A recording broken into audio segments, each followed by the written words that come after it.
सेवा ही मेरी पहचान। Shankar Soneja, panel number 26। फिर सुबह होगी न्यूज चैनल में आप सभी का स्वागत है। मैं किरण जोशी ले चलती हूं आपको आज की कुछ ताजा तरीन खबरों की ओर।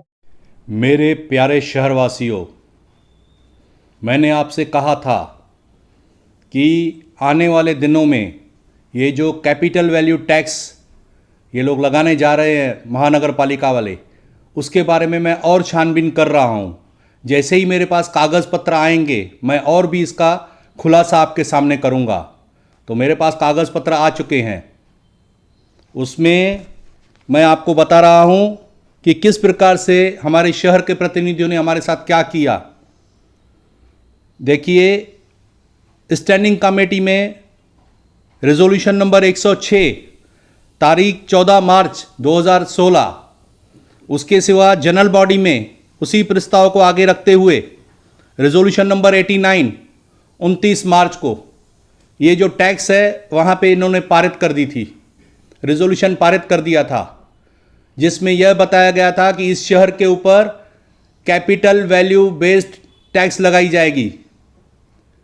तो मेरे पास कागज़ पत्र तो आ चुके, अब मुझे पार्टियों के नाम भी पता चल चुके हैं। ये सर्वसम्मति से पारित हुआ है, मैं आपको स्पष्ट रूप से बता रहा हूँ, ये सब सर्वसम्मति से पारित हुआ है, सभी लोगों ने मिलकर इसको पारित किया है। तो यहाँ पे किसी एक पार्टी को दोषित करना मेरे लिए उचित नहीं, इसलिए मैं नाम नहीं ले रहा हूँ। बस आपको यह बता रहा हूँ कि सारी पार्टियां इसमें मिली हुई है, किसने विरोध नहीं किया।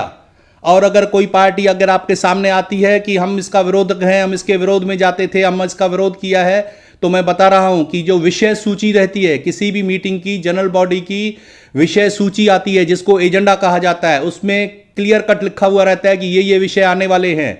अगर विरोधियों ने अपनी भूमिका उस समय निभाई होती ठीक तरह से, जैसे ही उनके पास विषय सूची आई उस समय इन्होंने बहुत बड़ा हंगामा खड़ा कर देना चाहिए था, या जो सत्ताधारी पक्ष हैं उन्होंने कैसे इसको पारित कर दिया। तो ये सब मिलके इन्होंने पारित किया हुआ है।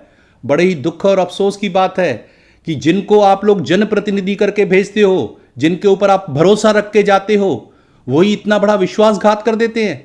आपने इतना पीठ में छुरा घोंप दिया आम जनता के। कभी आपने सोचा नहीं कि इसके आगे चल के परिणाम क्या निकलेंगे।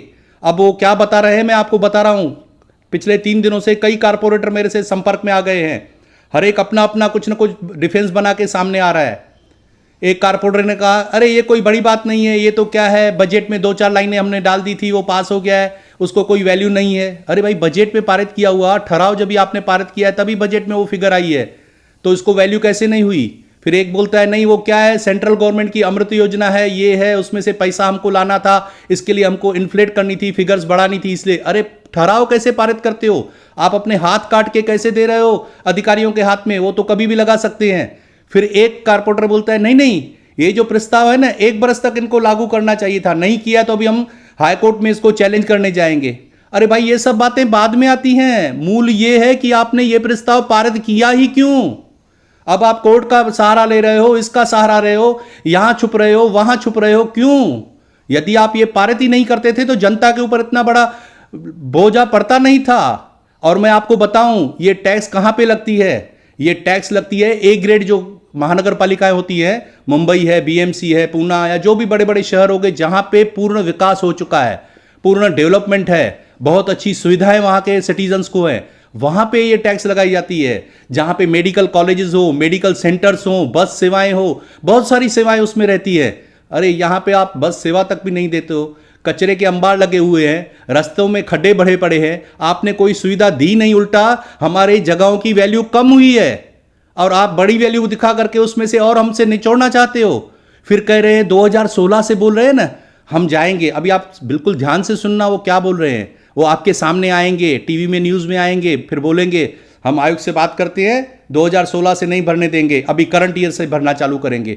अरे भाई ठीक है, वो तो मुझे ये भी मालूम पड़ गया है, एक आदमी ने मुझे यह भी संकेत दिए कि आयोग साहब ने संकेत दिए हैं कि वो अरियर्स वे ऑफ कर सकते हैं, छोड़ सकते हैं। तो ये कोई बड़ा काम नहीं कर रहे हैं। लेकिन आने वाले दिनों का क्या होगा? आने वाले दिनों में अगर ये कर लग गई तो इतनी बड़ी टैक्स आएगी, लोग भरेंगे कैसे? ये तो यार एक कमाल की बात हो गई। क्या आपने यह नीति अपनाई है, fool the people rule the people, लोगों को बेवकूफ बनाना और उसके ऊपर राज करना?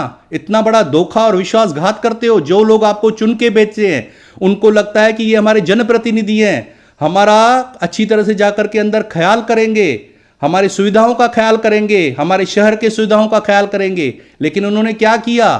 खुद के लिए माल बटोरते गए और लोगों के पीठ में खंजर घोंप दिया। ये काम किया है इन्होंने। मुझे बड़ा दुख और अफसोस हो रहा है, लेकिन मैं जनता के साथ हूं। मैं आपको फिर से बताता हूं, इस लड़ाई को बहुत आगे तक लेके जाना पड़ेगा। ये लोग बोलेंगे कि ये नई इस बार से टैक्स ले रहे हैं, दे दो, पिछला अरियर सब माफ करवाते हैं, हम हाई कोर्ट में जा रहे हैं। अरे भाई, कोर्ट में जा रहे हो, आपने पास क्यों किया था? उसका कोई जवाब देने के लिए सामने आओ। नगर सेवक कोई तो सामने आओ, आपने ये पारित किया क्यों? इतना बड़ा आपको पूर्वानुमान भी नहीं हुआ कि आगे लोगों की हालत क्या होगी? तो इसके लिए मैं जनता को फिर से निवेदन करता हूं, आप जो प्रोटेस्ट करने का काम शुरू किया है, आपकी जितनी एसोसिएशंस हैं, संस्थाएं हैं, प्रोटेस्ट के लेटर्स महानगर पालिका में देना बिल्कुल चालू कीजिए, इसको छोड़िएगा मत। और इसके लिए बहुत लंबी लड़ाई के लिए तैयार रहना, आंदोलन करना पड़ेगा, शायद शहर बंद करने का भी एक समय आ जाए, उसके लिए भी तैयार रहना। लेकिन बुरी तरह से किसी भी हालत में इस टैक्स को मान्यता नहीं देनी है। हमको पुरानी टैक्स चाहिए, किसी भी हाल में हम ये टैक्स मंजूर नहीं करेंगे, क्योंकि आज अगर कम ज्यादा भी किया तो आगे चल के फिर बढ़ा देंगे। इसके लिए हमको ये टैक्स प्रणाली मंजूरी नहीं है, इसको बिल्कुल खत्म करना है। पुरानी टैक्स के ऊपर आपको जो हमसे कलेक्शन करते थे वैसे ही करना है। इसके लिए आप ठाम रहना, एकदम मजबूत रहना, टूटना मत। आपको तोड़ने के लिए अलग अलग नगर सेवक आएंगे, आपके सामने आएंगे, तरह तरह की नौटंकियां करेंगे, लेकिन बिल्कुल इससे हिलना मत। मैं तो ये सोचता हूं, अब ये कौन सा मुंह उठाकर आपके पास वोट लेने के लिए आएंगे? इसीलिए मैं हमेशा कहता हूं, मेरी बात के ऊपर वजन देना, गौर देना, कि आने वाले चुनाव में न पुराने चेहरे न उनके रिश्तेदार, केवल नए चेहरे। इन्होंने बहुत बड़ा विश्वासघात और धोखा किया है हम लोगों के साथ। इसके लिए बिल्कुल सचेत रहना। आपके वोट के आधार पे इस शहर का विकास होगा। आपके वोट के आधार पे इस शहर का विकास, डेवलपमेंट, बहुत अच्छी तरह से सुविधाएं तभी मिल सकती है जब आप अपने वोट का सही तरह से इस्तेमाल करोगे। संगठित हो जाइए, आपस में एकता रखिए, एक दूसरे को तोड़िए मत। जितना आप टूटेंगे उतना वो लोग आपका फायदा उठाएंगे। खड़े रहना सीखिए, शेर बनिए शेर, बकरी मत बनिए, क्योंकि बलि हमेशा बकरी की दी जाती है, शेरों की नहीं। जय महाराष्ट्र, जय भीम, जय झूलेलाल, जय हिंद दोस्तों।